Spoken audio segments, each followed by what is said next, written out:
Rights of the People by A.T. Jones, Part 2, Chapter 4. Who made the nation? We have seen how that after long and anxious waiting, and after repeated efforts to get the states or the Congress to call a general convention, it was only when an appeal was made to the people of America that the movement for the creation of a national government was crowned with success.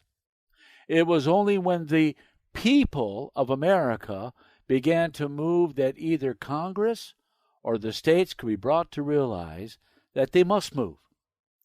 Providentially and logically, rather than intentionally, it was not in the proper order of things that the new movement should be carried out either by the states as such or by the Congress. It was the doctrine of the Declaration that rights belong to the people, and that governments derive their just powers from the consent of the governed. It was therefore only the clear logic of the Declaration that the movement for the establishment of a new form of government should receive its original impulse from the people of America, rather than from the governments of America. This word, the people of these United States, the people of America, which was wrung out by the Committee of Congress February 15 and by Madison in November 1786, was the spring of all that followed in the making of the nation. It was the keynote to which the paean of the liberty and the rights of the people in government was to be sung to all the world and for all time. At every step of the way, in the making of the nation, the idea was never lost sight of that it was the people of these United States, the people of America, and not the states who were doing it. This was made to appear in the published call of the convention, in the provision that when the Constitution should have been framed by the convention and agreed to by Congress, it was to be established and made of force not by the legislators of the states, that is, not by the states as such, but by conventions in the states chosen by the people. For Madison, who was the open and positive leader in the movement, held it as a fixed principle that the new system should be ratified by the people of the several states, so that it might be clearly paramount to their individual legislative authority. How certainly this principle was recognized and how strictly it was followed in the convention is shown by a remarkable fact, and it is this.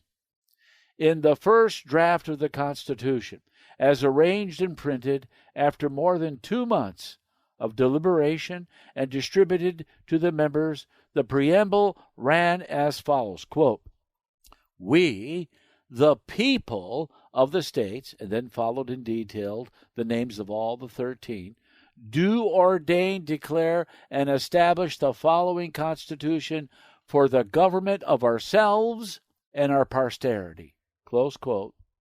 Bancroft, History of the Constitution, Volume 2, pages 119 and 120. But when the Constitution was completed and was ready to be sent forth by the convention, the preamble stood thus, quote, "We, the people of the United States, in order to form a more perfect union, establish justice, ensure domestic tranquility, provide for the common defense, promote the general welfare, and secure the blessings of liberty to ourselves and our posterity, do ordain and establish this Constitution for the United States of America," close quote. Where the first draft said, quote, "We, the people of the states," close quote, the final preamble was made to say, quote, "We, the people of the United States, close quote, clearly showing that the question had been discussed and decided that it was not the people of the states as such, but the people of the United States by whom this thing was done. Again, where the first draft said, quote, "We, the people of the states, do ordain and establish this Constitution for the government of ourselves, the people of the states," the final preamble was made to say, quote, "We, the people of the United States, do ordain and establish this Constitution for the United States of America." It is true that the delegates in the convention voted by states in accordance with the forms of the governments as they then existed. But in any or all their action, they did not pretend to be the people and could not institute a general government in its name.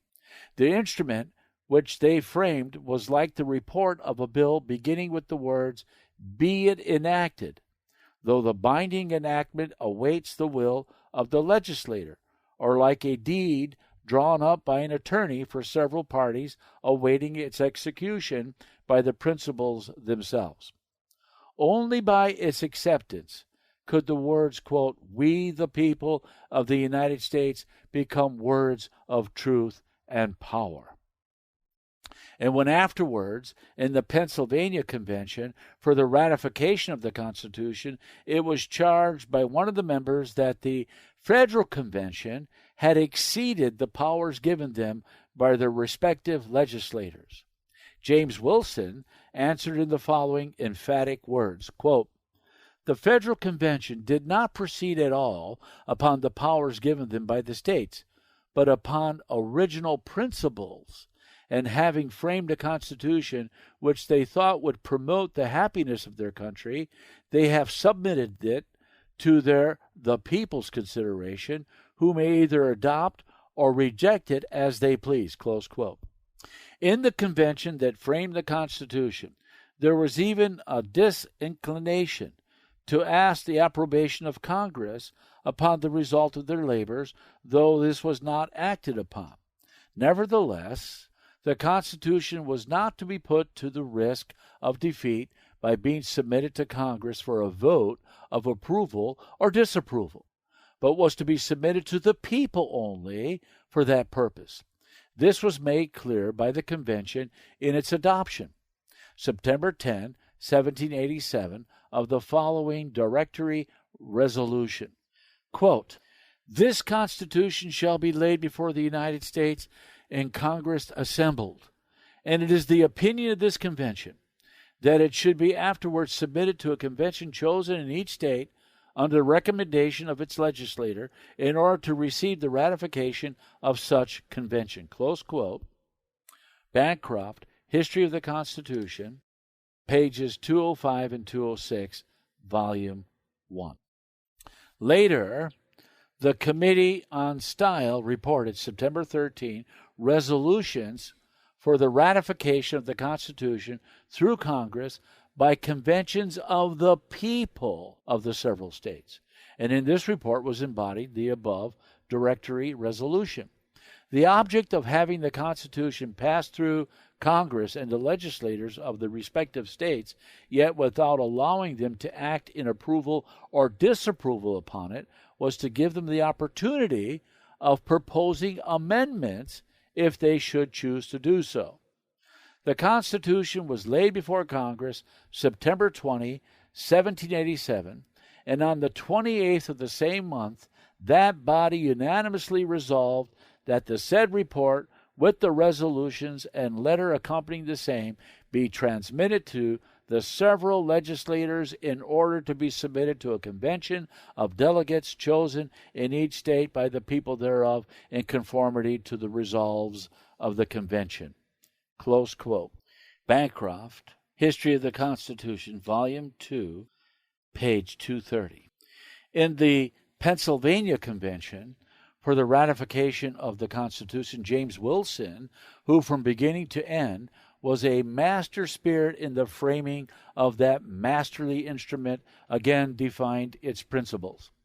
November 24th, 1787, in the following sublime passage, quote, "To control the power and conduct of the legislator by an overruling constitution, limiting and superintending the operations of the legislative authority, was an improvement in the science and practice of government reserved to the United States. Oft have I marked with silent pleasure and admiration the force and prevalence through the United States of the principle that the supreme power resides in the people, and that they never part with it. There can be no disorder in the community, but may here receive a radical cure. Error in the legislator may be corrected by the Constitution. Error in the Constitution by the people. The streams of power run in different directions, but they all originally flow from one abundant fountain. In this Constitution, all authority is derived from the people." Close quote. Bancroft, History of the Constitution, Volume 2, page 245. And finally, after the people of the United States, through their conventions, had passed upon the Constitution as originally framed and submitted, they ratified it, but yet with the addition of 10 amendments, 2 of which, in the very words of that supreme law itself, define the rights of the people. The 9th Amendment declares that, quote, "The enumeration in the Constitution of certain rights shall not be construed to deny or disparage others retained by the people," close quote. And the 10th Amendment declares that, quote, "The powers not delegated to the United States by the Constitution, nor prohibited by it to the states, are reserved to the states respectively or to the people," close quote. "Thus was the nation made. These are they who made it.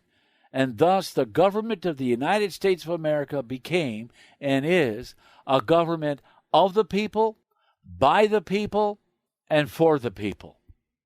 Note: nothing in this chapter is to be construed to convey the idea that in the action of the people of the United States, the states are ignored. Not at all. The people of the United States, acting as such, do not act as a whole, but in divisions according to their respective states.